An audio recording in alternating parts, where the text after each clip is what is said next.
তারেক রহমান যুব পরিষদের উদ্যোগে সাবেক প্রধানমন্ত্রী খালেদা জিয়ার রোগ মুক্তি কামনায় দোয়া মাহফিল অনুষ্ঠিত। ৬ ডিসেম্বর সোমবার বিকেলে নারায়ণগঞ্জের প্রাণকেন্দ্র শহীদ মিনারে তারেক রহমান যুব পরিষদ নারায়ণগঞ্জ জেলা কমিটির উদ্যোগে বিএনপির চেয়ারপারসন ও সারাদিনব্যাপী কোরআন খতম ও বিকেলে দোয়া মাহফিল অনুষ্ঠিত হয়।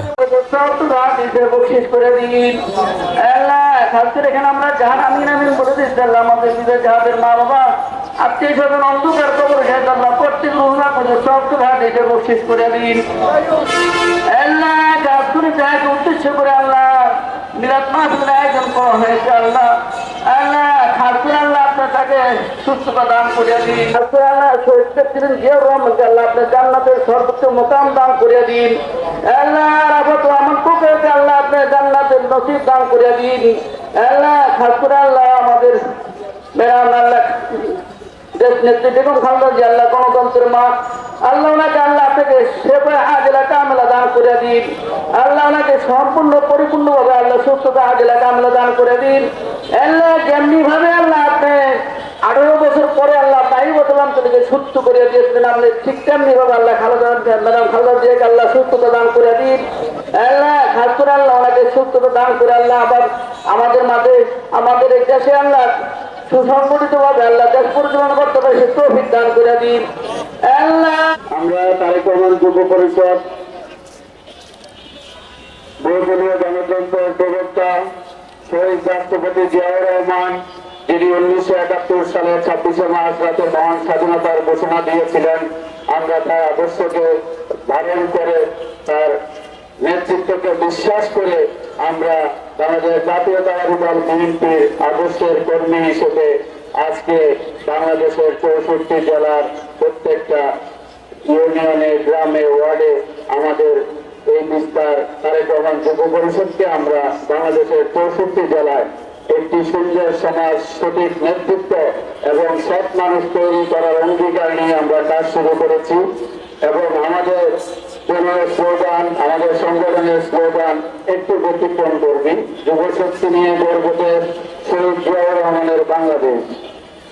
আমরা এই স্লোগানকে সামনে রেখে আমাদের পথ চলা আজকে এই বাংলাদেশের 18 কোটি মানুষের হৃদয় স্পন্দন বাংলাদেশের আদর্শ নেত্রী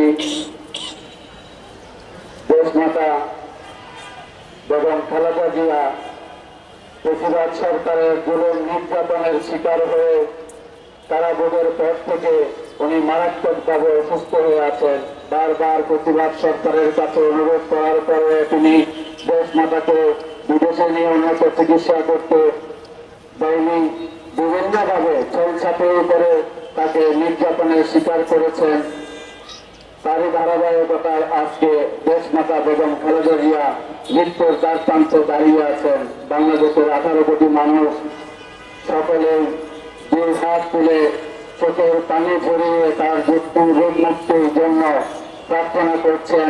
আমি বাংলাদেশের কাছে বাংলাদেশের মানুষের কাছে আপনাদের মাধ্যমে মিডিয়ার ভাই বোনদের মাধ্যমে জানিয়ে দিতে চাই, বলতে চাই, অনুরোধ করতে চাই আপনারা দেশ মাতার রোগ মুক্তির জন্য যে যে অবস্থায় আছেন সেখান থেকে প্রার্থনা করুন যাতে করে উনি প্রতিবাদ মুক্ত বাংলাদেশের নতুন করে আবার একটি সুন্দর সুশৃঙ্খল বাংলাদেশ বিনির্মাণের জন্য আমাদের মাঝে ফিরে আসেন এবং এই দুর্যোগময় বাংলাদেশকে আবার একটি শান্তি সুন্দর শৃঙ্খল রাষ্ট্রের পরিণত করতে আবার যেন তিনি তার সঠিক নেতৃত্ব এবং দক্ষতার মাধ্যমে আমাদের পাশে এসে দাঁড়াতে পারেন, এই দুর্যোগকালীন বাংলাদেশের দায়িত্ব নিতে পারেন।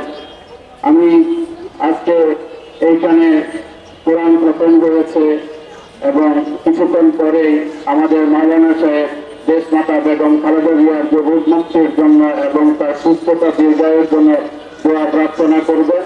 আমি আপনাদের সকলের কাছে অনুরোধ করব কিছুটা সময় আপনারা আপনাদের কাজকর্মকে বন্ধ রেখে ঘোরাফেরাকে বন্ধ রেখে এই দোয়া মাহফিলে আপনারা যোগদান করুন এবং দেশমাতার রোগ মুক্তির কামনায় আমাদের সাথে অংশগ্রহণ করুন।